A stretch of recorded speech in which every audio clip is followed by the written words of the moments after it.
কবে হবে special এক্সিকিউটিভের result? আজ স্পেশাল এক্সিকিউটিভের চাকরি প্রার্থীরা এই দাবিতেই সরকারের কাছে আবেদন জানাচ্ছে শান্তিপূর্ণ আন্দোলনের মাধ্যমে। দেখুন কিভাবে সরকারের কাছে ডেপুটেশন দিচ্ছে, তারা শান্তিপূর্ণ অবস্থান করেছে। স্পেশাল এক্সিকিউটিভের চাকরি প্রার্থীরা ধৈর্য হারিয়ে আজ এবার সরকারের মুখোমুখি দাঁড়িয়ে প্রশ্ন করছে কবে দেবে রেজাল্ট। শুনুন কি বলছেন তারা। সাল থেকে আমাদের সেপ্টেম্বর মাসে 2022-এ আমাদের স্পেশাল এক্সিকিউটিভ রিক্রুটমেন্টটা এসেছিল। নভেম্বর মাসে আমরা থানাগুলিতে আমরা ফর্ম 2022 সালে ডিসেম্বর মাসে আমাদের প্রসেসিংটা শেষ হওয়ার কথা ছিল, কিন্তু আজকে 2025 সালের জুন মাস, এখন পর্যন্ত আমাদের যে রিক্রুটমেন্ট প্রসেসিং শেষ হয়নি এবং মেরিট লিস্টও আউট হয়নি। তো আজকে আমাদের আসার উদ্দেশ্য হলো মেরিট লিস্টের জন্য। আমরা প্রায় সময় মুখ্যমন্ত্রী স্যারের মুখে শুনতে পাই স্পেশাল এক্সিকিউটিভ কিছুদিন ভেরি সুন টাইম হলে দেবে। আমাদের 2022 সালে থেকে যতগুলি রিক্রুটমেন্ট শুরু হয়েছিল, কনস্টেবল বলুন, GRBT group C, group D, MPW, state cooperative bank, যতগুলি শুরু হয়েছিল সবগুলি তারা শেষ হয়ে তারা চাকরি করছে। কিন্তু আমাদের যে স্পেশাল এক্সিকিউটিভ মেরিট লিস্ট এখন আমরা মেধা তালিকা পাইনি। 6066 জনের জন্য আমরা কতগুলি বেকার আমরা বেকার করছি কাক হয়ে, কিন্তু এখন পর্যন্ত আমাদের মেরিট লিস্ট আউট হয়নি। তো সেটার জন্য আমরা আজকে আসা যে আমরা কি কারণে আমরা মেরিট লিস্ট আউট হয়নি, এটার জন্য প্রত্যেকটি থানায় থানায় পুলিশের সংকট আছে। কিন্তু আমাদের এই মেরিট লিস্টটা এত সংখ্যক লোক 6066 জন, কি কারণে ইন্টারভিউ প্রসেসিং শেষ হওয়ার পরও এখনো মেরিট লিস্ট আউট হয়নি, এটা আমরা জানার জন্য এসেছি।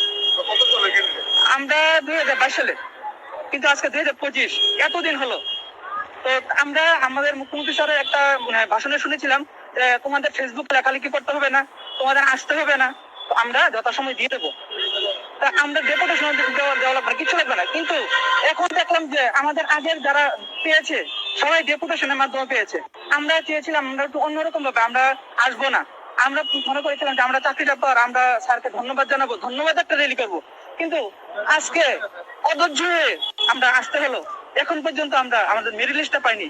অনেক লোক বাইরে চলে গেছে এই মেরিট লিস্টের আশা, অধৈর্য হয়ে গেছে। কি কারণে আমরা এটাই জানতে চাই, এখনো পর্যন্ত মেরিট লিস্টটা কেন স্যার আউট করছেন?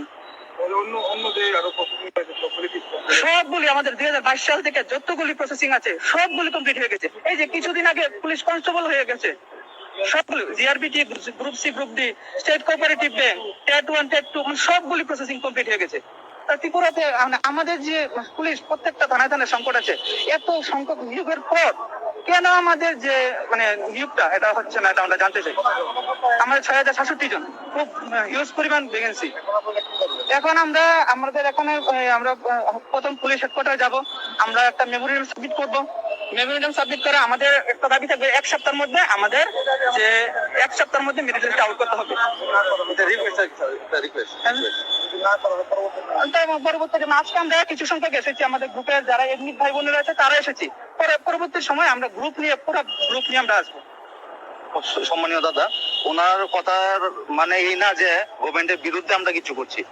আমরা শুধু একটা রিকোয়েস্ট করছি যে আমাদের মেরিট লিস্টটা যদি একটু তাড়াতাড়ি যদি 1 সপ্তাহের মধ্যে যদি দিয়ে দেওয়া হয়, তাহলে আপনাদের উপর আমরা একটু না সারা জীবন কৃতজ্ঞ থাকবো, সারা জীবন কৃতজ্ঞ থাকবো।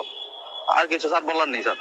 Other banks nakamani কিন্তু তারপর তিনি মেরিট লিস্ট অঙ্কনে করে আপনি সঙ্গে যে মেরিট লিস্ট যে তার নাই যখন অঙ্কনকে যে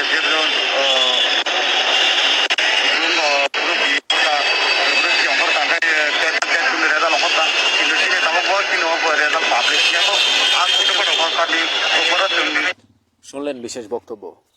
1 সপ্তাহের সময়সীমা বেঁধে দিলেন রাজ্য সরকারকে স্পেশাল এক্সিকিউটিভের চাকরি প্রার্থীরা, নইলে পুরো গ্রুপ নিয়ে ঘেরাও করা হবে এবং বৃহত্তর আন্দোলনের হুঁশিয়ারি বলা যায় এর মধ্য দিয়ে। তাদের ধৈর্যের বাঁধ ভেঙেছে, তারা এবার সরাসরি বাইরে বেরিয়ে এসেছে। অর্থাৎ তারা চেয়েছিল ধন্যবাদ র্যালি করে সরকারকে ধন্যবাদ দেবে এবং যার মাধ্যমে একটা অসাধারণ পরিবেশ দাঁড়িয়ে যাবে, যেখান থেকে মেধা তালিকা, স্বচ্ছতা সব কিছুকে বজায় রেখে রাজ্য সরকার ধন্যবাদ পাবে স্পেশাল এক্সিকিউটিভের পক্ষ থেকে।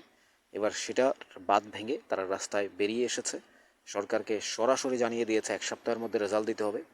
তারা পুলিশ হেডকোয়ার্টারে গিয়ে তারা সরাসরি তাদের যে মেমোরেন্ডাম তারা সরকারের কাছে বিশেষভাবে প্রশ্ন ছুড়ে দিয়েছে তারা সরকারের কাছে একেবারে লিখিত দিয়ে দিয়েছে যে তারা 1 সপ্তাহ সময়সীমা বেঁধে দিল, তার মাধ্যমে তাদেরকে চাকরির রেজাল্ট দিতে হবে, অর্থাৎ ফলাফল প্রকাশ করতে হবে স্পেশাল এক্সিকিউটিভ, যেহেতু 3 বছর হয়ে গেছে আর তারা ধৈর্য ধরতে পারবে না। মাননীয় মুখ্যমন্ত্রী প্রফেসর ডক্টর মানিক সাহা, ওনার হাতেই এই দপ্তর রয়েছে, পলিসি ইনফরমার হিসেবে কাজ করবে স্পেশাল এক্সিকিউটিভের চাকরি প্রার্থীরা। অর্থাৎ ওরা বারবার বলছে যে মাননীয় মুখ্যমন্ত্রী বলছেন ফেসবুকে লেখালেখি করতে হবে না, অনলাইনে লেখালেখি করতে হবে না, তারা এই চাকরি তারা দিয়ে দেবে। তো সেই জায়গায় দাঁড়িয়ে এখন বলা যায় যে আজকের এই আন্দোলন, আজকের এই কর্মসূচি, আজকের এই স্পেশাল এক্সিকিউটিভ বাড়ি থেকে বেরিয়ে আসা, তারা সরাসরি সরকারকে প্রশ্ন ছুড়ে দেওয়া এবং তাদের ধৈর্যের বাঁধ ভেঙে আমরা আশা করছি যে 1 সপ্তাহের মধ্যে রেজাল্ট দিয়ে দেবে সরকার। আপনাদের কি মনে হয় জানাবেন কমেন্টস বক্সে। থাকুন নিউজ ত্রিপুরা 1 চ্যানেলের সাথে, চ্যানেলটিকে সাবস্ক্রাইব করুন প্রতিটা আপডেট পেতে।